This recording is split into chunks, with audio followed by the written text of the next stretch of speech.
World's biggest flop movie ఇది.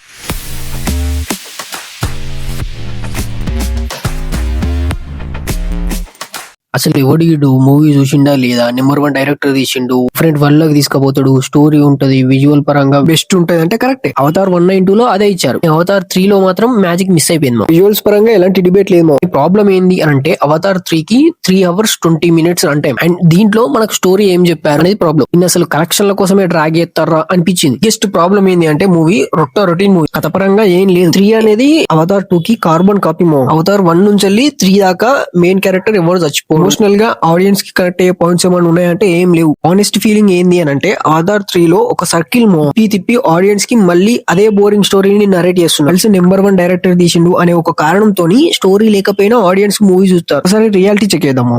మన దాంట్లో కొందరు నార్మల్ గా మంచి స్టోరీ ఉండి స్లోగా వెళ్తున్నా కూడా యావరేజ్ అంటారు. అదే ఇలాంటి ఒక రాడ్ ఫిలిం కి పోయి స్టోరీ ఏం లేకుండా 3 గంటలు కూర్చోవాలి అంటే ఖచ్చితంగా చెప్తున్నా ఫ్లాప్. ఫైనల్ వెర్డిక్ట్ ఏంది, అవతార్ ఫ్రాంచైజ్ అనేది 4 తో ఎండ్ అవుతుంది. అండ్ ఇప్పుడు 3 వచ్చింది కదా, అది పార్ట్ 4 కి ట్రైలర్ మాత్రమే. ముక్కలు చెప్పండి అంటే బిగ్గెస్ట్ ఫ్లాప్ మూవీ.